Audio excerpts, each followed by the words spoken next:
बोलो गुरुदेव भगवान की जय। प्यारे कृष्ण कन्हैया लाल की जय। पितरों तथा श्राद्ध के विभिन्न अंगों का वर्णन करना। भीष्म जी ने कहा, भगवान अब मैं पितरों के उत्तम वंश का वर्णन सुनना चाहता हूँ।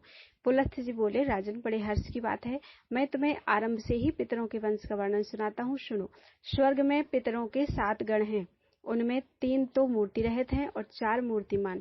ये सब के सब अमित तेजस्वी हैं। इनमें जो मूर्ति रहित पितृगण हैं वे बैराज प्रजापति की संतान हैं, अतः बैराज नाम से प्रसिद्ध हैं। देवगण उनका यजन करते हैं। अब पितरों की लोक सृष्टि का वर्णन करता हूँ, श्रवण करो। सोमपथ नाम से प्रसिद्ध कुछ लोक हैं जहाँ कश्यप के पुत्र पितृगण निवास करते हैं। देवता लोग सदा उनका सम्मान किया करते हैं। अग्निश्वात नाम से प्रसिद्ध यज्वा पितृगण उन्हीं लोकों में निवास करते हैं।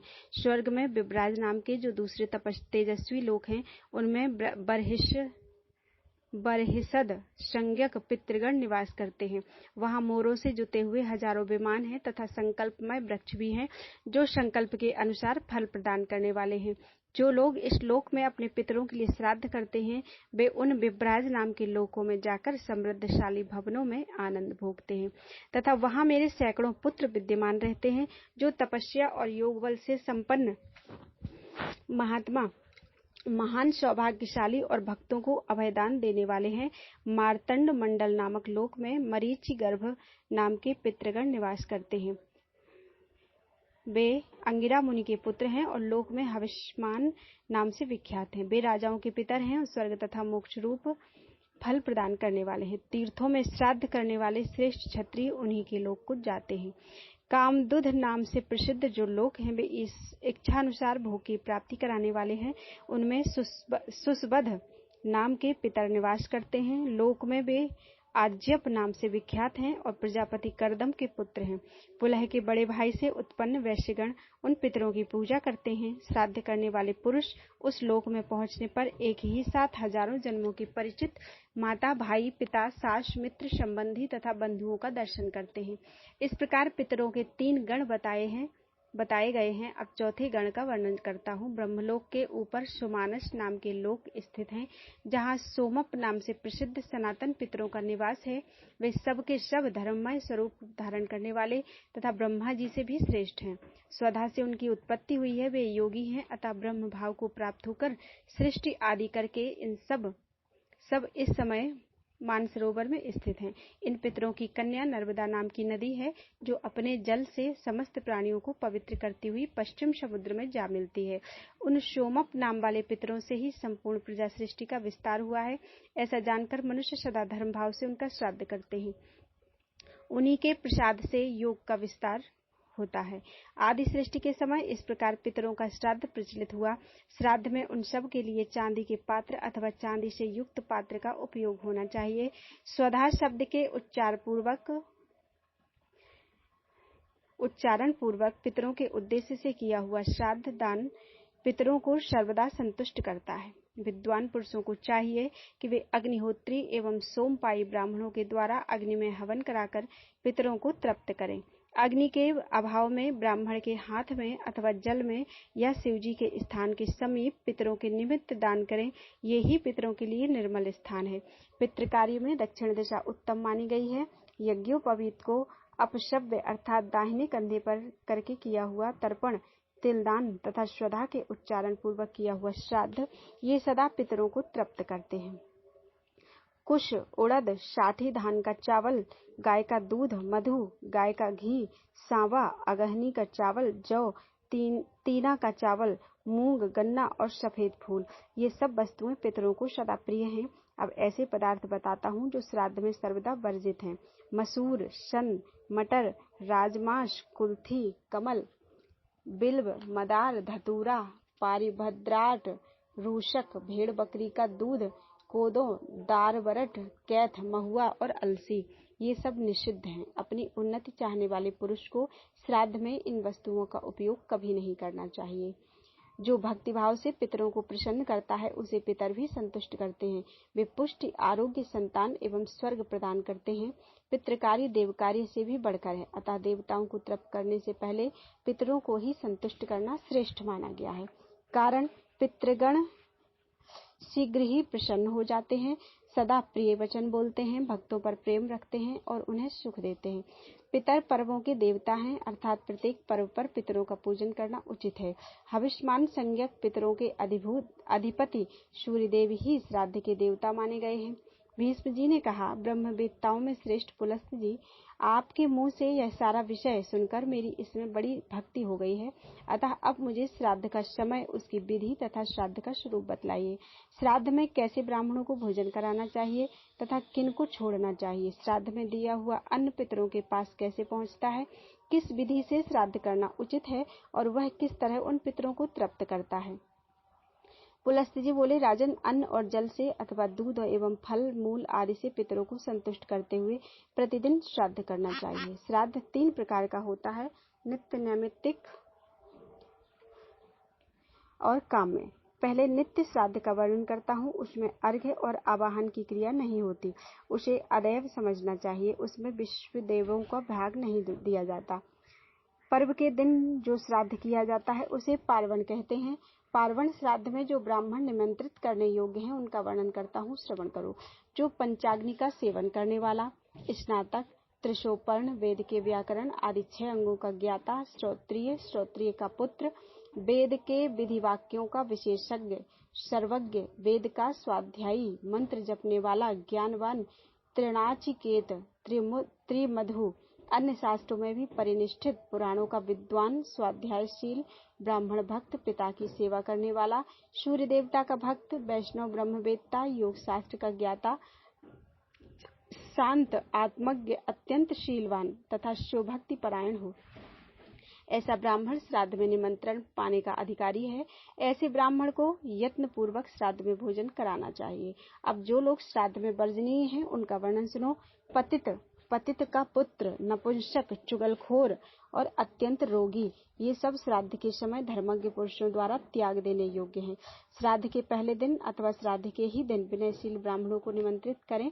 निमंत्रण दिए हुए ब्राह्मणों के शरीर में पितरों का आवेश हो जाता है। वे वायु रूप से उनके भीतर प्रवेश करते हैं और ब्राह्मणों के बैठने पर स्वयं भी उनके साथ बैठे रहते हैं। किसी ऐसे स्थान को जो दक्षिण दिशा की ओर नीचा हो, गोबर से लीपकर वहां श्राद्ध आरंभ करें और अथवा गौशाला में या जल के समीप श्राद्ध करें। आहिताग्नि पुरुष पितरों के लिए चरु बनाएं और यह कहकर कि इससे पितरों का श्राद्ध करूंगा, वह सब दक्षिण दिशा में रख दे। तदनंतर उसमें घृत और मधु आदि मिलाकर अपने सामने की ओर 3 निर्वाप स्थान बनाएं। उनकी लंबाई 1 बित्ता और चौड़ाई 4 अंगुल की होनी चाहिए। साथ ही खैर की 3 दरवे बनावे जो चिकनी हो तथा जिनमें चांदी का संसर्ग हो। उनकी लंबाई एक रत्न की और आकार हाथ के समान सुंदर होना उचित है। जलपात्र, कांस्य पात्र, प्रोक्षण, समिधा, कुश, तिलपात्र, उत्तम वस्त्र, गंध, धूप, चंदन, ये सब वस्तुएं धीरे धीरे दक्षिण दिशा में रखें।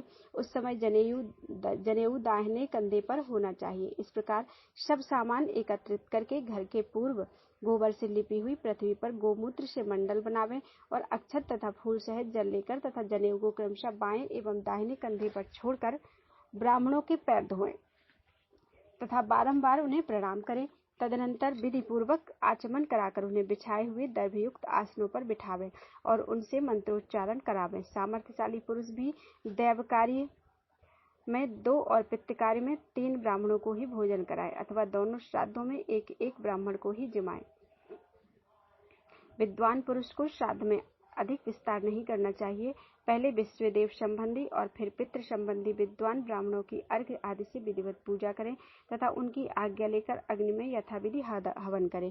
विद्वान पुरुष गृह सूत्र में बताई हुई विधि के अनुसार घृतयुक्त चरु का अग्नि और सोम की तृप्ति के उद्देश्य से समय पर हवन करें। इस प्रकार देवताओं की तृप्ति करके वह श्राद्ध करता श्रेष्ठ ब्राह्मण साक्षात अग्नि का स्वरूप माना जाता है। देवता के उद्देश्य से किया जाने वाला हवन आदि प्रत्येक कार्य जनेऊ को बाएं कंधे पर रखकर ही करना चाहिए। तत्पश्चात पितरों के निमित्त करने योग्य आदि सारा कार्य विज्ञ पुरुष को जनेऊ को दाएं कंधे पर करके अपसव्य भाव से करना उचित है। हवन तथा विश्व देवों को अर्पण करने से बचे हुए अन्न को लेकर उसके कई पिंड बनाएं और एक एक पिंड को दाहिने हाथ में लेकर तिल और जल के साथ उसका दान करना चाहिए। संकल्प के समय जल पात्र में रखे हुए जल को बाएं हाथ की सहायता से दाएं हाथ में ढाल लेना चाहिए। श्राद्ध काल में पूर्व प्रयत्न के साथ अपने मन और इंद्रियों को काबू में रखें और मात्सर्य का त्याग कर दें। पिंडदान की विधि इस प्रकार है। पिंड देने के लिए बनाई हुई वेदियों पर यत्न पूर्वक रेखा बनावें। इसके बाद अवनेजन पात्र में जल लेकर उसे रेखांकित वेदी पर गिरावें। यह अवनेजन अर्थात स्थान शोधन की क्रिया है। फिर दक्षिणाभिमुख होकर वेदी पर कुश बिछावें और एक एक करके सब पिंडों को क्रमशः उन कुशों पर रखें। उस समय पिता पितामह आदि में से जिसके उद्देश्य से पिंड दिया जाता हो उस पितर के नाम गोत्र आदि का उच्चारण करते हुए संकल्प पढ़ना चाहिए। पिंडदान के पश्चात अपने दाएं हाथ को पिंडाधारभूत कोशों पर पहुंचना चाहिए। यह लोप भाग भोजी पितरों का भाग है। उस समय ऐसे ही मंत्र का जप अर्थात लोप भाग भुजः पितरस्तृष्यन्तु इत्यादि वाक्यों का उच्चारण करना उचित है। इसके बाद पुनः प्रत्यवनेजन करें अर्थात अवनेजन पात्र में जल लेकर उससे प्रत्येक पिंड को नहलावें। फिर जलयुक्त पिंडों को नमस्कार करके श्राद्ध कल्पोक्त वेद मंत्रों द्वारा पिंडों पर पितरों का आवाहन करें और चंदन धूप आदि पूजन सामग्रियों के द्वारा उनकी पूजा करें। तत्पश्चात आहवनीयादि अग्नियों के प्रतिनिधि भूत एक एक ब्राह्मण को जल के साथ एक एक दर्वी प्रदान करें। फिर विद्वान पुरुष पितरों के उद्देश्य से पिंडों के ऊपर कुश रखें तथा पितरों का विसर्जन करें। तदनंतर क्रमशः सभी पिंडों में से थोड़ा थोड़ा अंश निकालकर सबको एकत्र करें और ब्राह्मणों को यत्नपूर्वक पहले वही भोजन करावें, क्योंकि उन पिंडों का अंश ब्राह्मण लोग ही भोजन करते हैं। इसलिए अमावस्या के दिन किए हुए पार्वण श्राद्ध को अन्वाहारी कहा गया है। पहले अपने हाथ में पवित्री शहद तिल और जल लेकर पिंडों के आगे छोड़ दें और कहें एषाम स्वधा अस्तु। ये पिंड स्वधा स्वरूप हो जाए। इसके बाद परम पवित्र और उत्तम अन्न परोसकर उनकी प्रशंसा करते हुए उन ब्राह्मणों को भोजन करावें। उस समय भगवान श्री नारायण स्मरण करते रहें और क्रोधी स्वभाव को सर्वदा त्याग दें। ब्राह्मणों को तृप्त जानकर विकिरान्न दान करें। यह सब वर्णों के लिए उचित है। विकिरान्न दान की विधि यह है, तिल सहित अन्न और जल लेकर उसे कुश के ऊपर पृथ्वी पर रख दें। जब ब्राह्मण आचमन कर लें तो पुनः पिंडों पर जल गिरावें। फूल अक्षत जल छोड़ना और स्वधा वाचन आदि सारा कार्य पिंड के ऊपर करें। पहले देव श्राद्ध की समाप्ति करके फिर पितृ श्राद्ध की समाप्ति करें, अन्यथा श्राद्ध का नाश हो जाता है। इसके बाद नतमस्तक होकर ब्राह्मणों की प्रदक्षिणा करके उनका विसर्जन करें। यह आहिताग्नि पुरुषों के लिए अन्वाहार्य पार्वण श्राद्ध बतलाया गया। अमावस्या के पर्व पर किए जाने के कारण यह पार्वण कहलाता है। यही नैमित्तिक श्राद्ध है। श्राद्ध के पिंड गाय या बकरी को खिला दें अथवा ब्राह्मणों को दे दें अथवा अग्नि या जल में छोड़ दें। यह भी ना हो तो खेत में बिखेर दें अथवा जल की धारा में बहा दें। संतान की इच्छा रखने वाले पत्नी विनीत भाव से आकर मध्यम अर्थात पितामह के पिंड को ग्रहण करे और उसे खा जाए। उस समय आधत्त पितरो गर्भम इत्यादि मंत्र का उच्चारण करना चाहिए। श्राद्ध और पिंडदान आदि की स्थिति तभी तक रहती है जब तक ब्राह्मणों का विसर्जन नहीं हो जाता। इनके विसर्जन के पश्चात पितृ कार्य समाप्त हो जाता है। उसके बाद बलि वैश्वदेव करना चाहिए। तदनंतर अपने बंधु बांधवों के साथ पितरों द्वारा सेवित प्रसाद स्वरूप अन्न भोजन करें। श्राद्ध करने वाले यजमान तथा श्राद्ध भोजी ब्राह्मण दोनों को उचित है कि वे दोबारा भोजन ना करें, राह में ना चले, मैथुन ना करें। साथ ही उस दिन स्वाध्याय, कलह और दिन में शयन इन सब को सर्वथा त्याग दें। इस विधि से किया हुआ श्राद्ध धर्म अर्थ काम तीनों की सिद्धि करने वाला होता है। कन्या, कुंभ और वृष राशि पर सूर्य के रहते कृष्ण पर्व में प्रतिदिन श्राद्ध करना चाहिए। जहाँ जहाँ सपिंडीकरण रूप श्राद्ध करना हो वहाँ अग्निहोत्र करने वाले पुरुष को सदा इसी विधि से करना चाहिए। अब मैं ब्रह्मा जी के बताए हुए साधारण श्राद्ध का वर्णन करूंगा जो भोग और मोक्ष रूप फल करने वाला है। उत्तरायण और दक्षिणायन के प्रारंभ के दिन विषुव नामक योग में जब कि दिन और रात बराबर होते हैं, प्रत्येक अमावस्या को प्रति संक्रांति के दिन अष्टका, माघ, फाल्गुन तथा आश्विन मास के कृष्ण पक्ष की अष्टमी तिथि में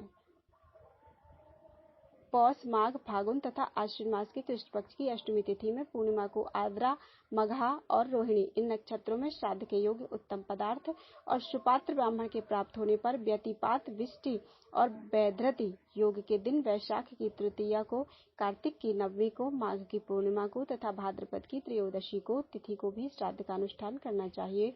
उपर्युक्त तिथियां युगादि कहलाती हैं। ये पितरों का उपकार करने वाली हैं। इसी प्रकार मनवंतर आदि तिथियों में भी विद्वान पुरुष श्राद्ध का अनुष्ठान करें।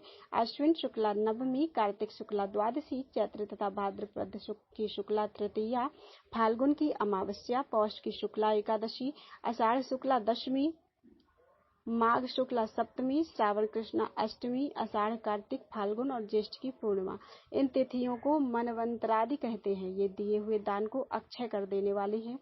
विज्ञ पुरुष को चाहिए कि वैशाख की पूर्णिमा को ग्रहण के दिन किसी उत्सव के अवसर पर और महालय यानी आश्विन कृष्ण पक्ष में तीर्थ मंदिर, गौशाला, द्वीप, उद्यान तथा घर आदि में लिपे पुते एकांत स्थान में श्राद्ध करें। अब श्राद्ध के क्रम का वर्णन किया जाता है।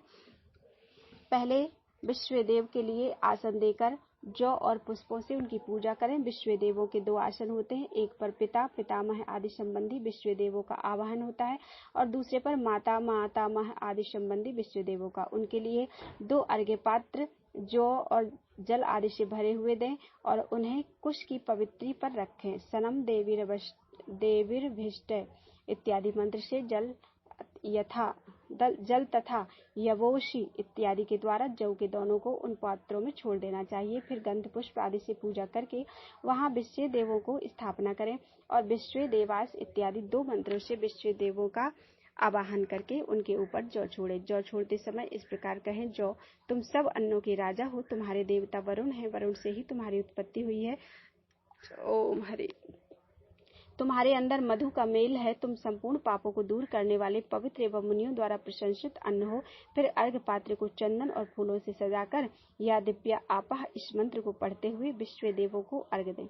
इसके बाद उनकी पूजा करके गंध आदि निवेदन कर पितृयज्ञ आरंभ करें। पहले पिता आदि के लिए कुश के 3 आसनों की कल्पना करके फिर 3 अर्घ्य पात्रों का पूजन करें, उन्हें पुष्प आदि से सजावें। प्रत्येक अर्घ्य पात्र को कुश की पवित्री से युक्त करके सनम देवी रविष्ट इस मंत्र से सब में जल छोड़ें। फिर तिलोशी सोमदेवत्यो इस मंत्र से तिल छोड़कर बिना मंत्र के ही चंदन और पुष्प आदि भी छोड़े। अर्घ्य पात्र पीपल आदि की लकड़ी का, पत्ते का या चांदी का बनवावें अथवा समुद्र से निकले हुए शंख आदि से अर्घ्य पात्र का काम लें। सोने, चांदी और तांबे का पात्र पितरों को अभिष्ट होता है। चांदी की तो चर्चा सुनकर भी पितर प्रसन्न हो जाते हैं। चांदी का दर्शन अथवा चांदी का दान उन्हें प्रिय है।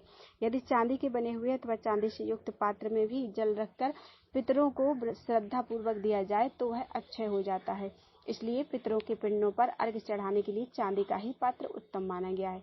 चांदी भगवान श्री शंकर के नेत्रों से प्रकट हुई है, इसलिए वह पितरों को अधिक प्रिय है। इस प्रकार उपर्युक्त वस्तुओं में से जो सुलभ हो उसके अर्घ्य पात्र बनाकर उन्हें ऊपर बताए अनुसार जल, तिल और गंध पुष्प आदि से सुसज्जित करें। तत्पश्चात या दिव्या आपा इस मंत्र को पढ़कर पिता के नाम और गोत्र आदि का उच्चारण करके अपने हाथ में कुश लें। फिर इस प्रकार कहें, पितरन आवाहिष्यामि, पितरों का आवाहन करूंगा। तब निमंत्रण में आए हुए ब्राह्मण तथास्तु कहकर श्राद्धकर्ता को आवाहन के लिए आज्ञा प्रदान करें। इस प्रकार ब्राह्मणों की अनुमति लेकर उशंतस्त्वा धीमहि आ यंतु नः पितरा इन 2 ऋचाओं का पाठ करते हुए वह पितरों का आवाहन करें। तदनंतर या दिव्या आपा इस मंत्र से पितरों को अर्घ्य देकर प्रत्येक के लिए गंध पुष्प आदि पूजोपचार एवं वस्त्र चढ़ावें तथा पृथक पृथक संकल्प पढ़कर उन्हें समर्पित करें।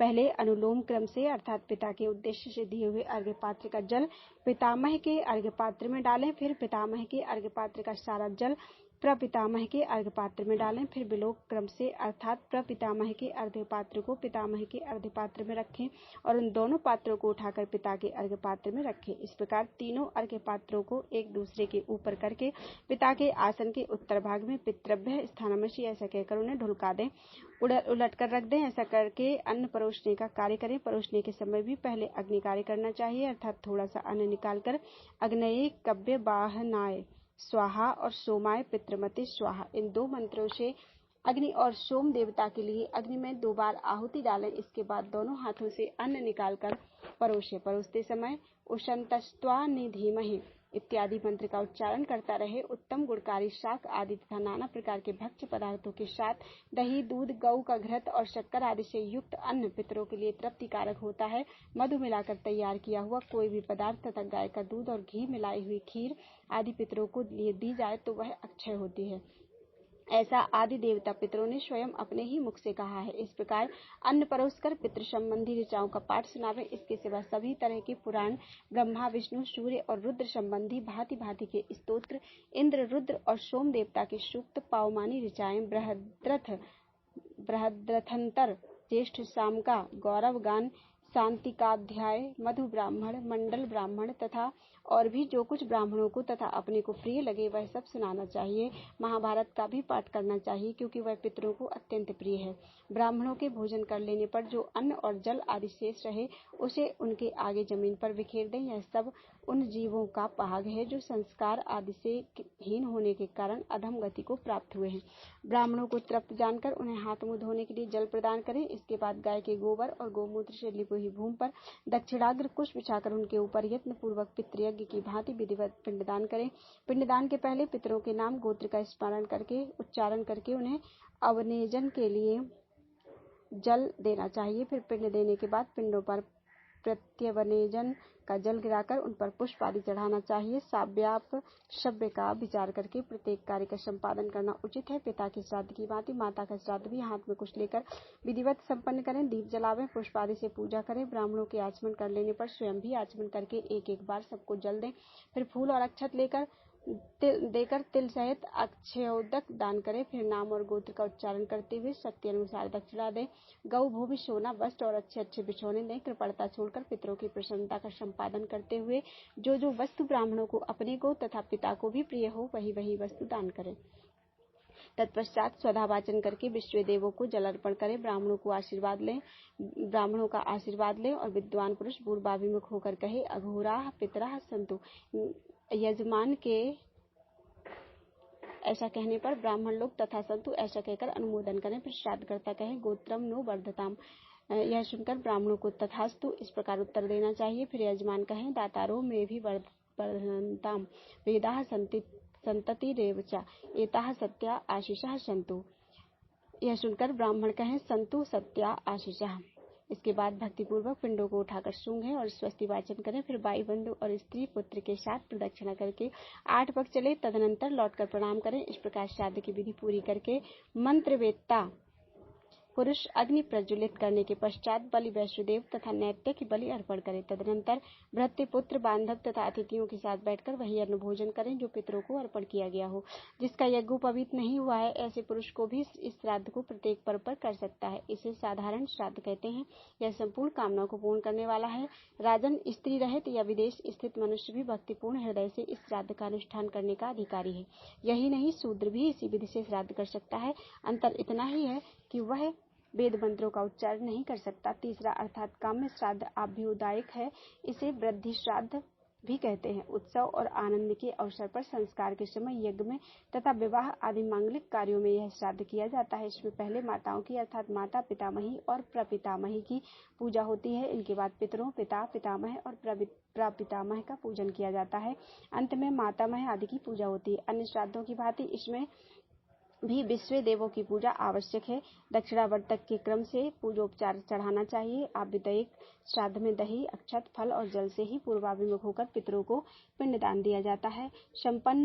संपन्नम का उच्चारण करके अर्घ्य और पिंडदान देना चाहिए। इसमें युगल ब्राह्मणों को अर्घ्य दान दें तथा युगल ब्राह्मणों को ही वस्त्र और सुवर्ण आदि के द्वारा पूजा करें। तिलक का काम जौ से लेना चाहिए तथा सारा कार्य पूर्ववत करना चाहिए। शिष्ट ब्राह्मणों के द्वारा सब प्रकार के मंगल पाठ करावें। इस प्रकार शूद्र भी कर सकता है। यह वृद्धि श्राद्ध सबके लिए सामान्य है।